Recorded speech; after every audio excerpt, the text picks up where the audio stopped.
दोस्तों, एक ऐसी औरत की कहानी सुनाने वाले हैं जिसने अपने हवस के चक्कर में मामी और भांजे को रिश्तों को तार तार कर दिया, जिसकी वजह से औरत के पति ने अपनी जान दे दी।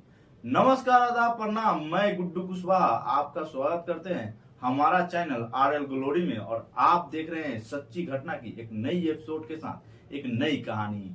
चलिए पूरी कहानी बताते हैं आपको थोड़ी विस्तार से। इसके आगे की कहानी क्या है बताने से पहले आप लोगों को बताना चाहते हैं कि यह कहानी बिहार के गोपालगंज जिले का है। दोस्तों, इस औरत का नाम शीलावंती था और शीलावंती अपने पति के साथ बहुत अच्छे से रहती थी और पति भी उसके साथ अच्छे से रहता था और अपने पत्नी से बहुत प्यार करता था। उसकी सभी बातों पर यकीन करता था, लेकिन उसकी पत्नी अपने पति के गैर मौजूदगी में अपने ही भांजे से प्रेम करती थी और इस बात की भनक अपने पति को नहीं लगने देती थी।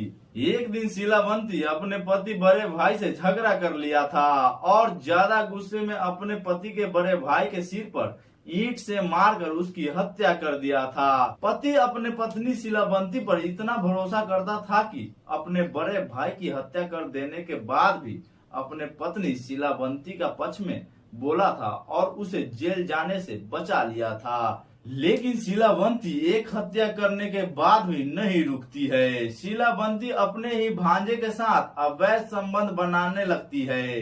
कुछ दिन बाद शीलावंती के पति काम करने के लिए अपना घर छोड़कर दुबई चला जाता है और वहां पर काम करके शीलावंती के पास पैसा भेजते रहता है और उसी पैसे से शीलावंती अपने और भांजे के नाम पर गांव में जमीन खरीदती है और वहीं पर एक घर बनवाती है और उसी घर में कई दिनों से अपने भांजे के साथ रहती है।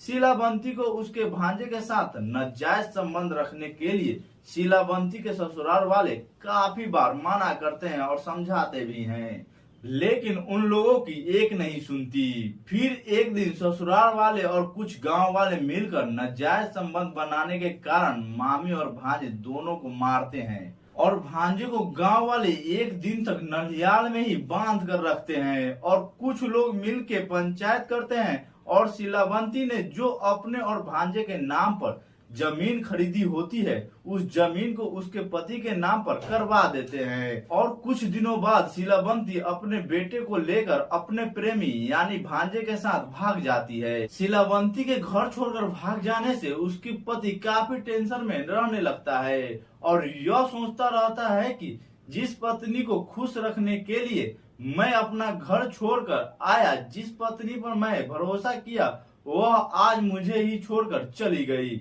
और यही ज्यादा सोचने की वजह से दुबई में उसकी मृत्यु हो जाती है। जब उसकी डेड बॉडी को उसके घर पर लाया जाता है तो उसकी पत्नी यानी शीलावंती अपने पति के डेड बॉडी को देखने के लिए भी नहीं आती है। दोस्तों, अपने पत्नी पर ज्यादा विश्वास करना क्या गलत है, पर इतना भी विश्वास नहीं करना चाहिए कि बाद में पछताना पड़े। पत्नी शीलावंती ने जो किया अपने पति और जेठ के साथ, जिसकी वजह से पति और उसके भाई की जान चली गई, वह सही है या गलत है, आप लोग कमेंट करके हमें जरूर बताइएगा। दोस्तों, इस कहानी को सुनाने का उद्देश्य मुझे किसी को ठेस पहुंचाना, किसी को तकलीफ पहुंचाना नहीं है। बस आपको बताना है कि आप जहां भी रहें सुरक्षित रहें और अपना परिवार, अपना फैमिली का ख्याल रखें। धन्यवाद।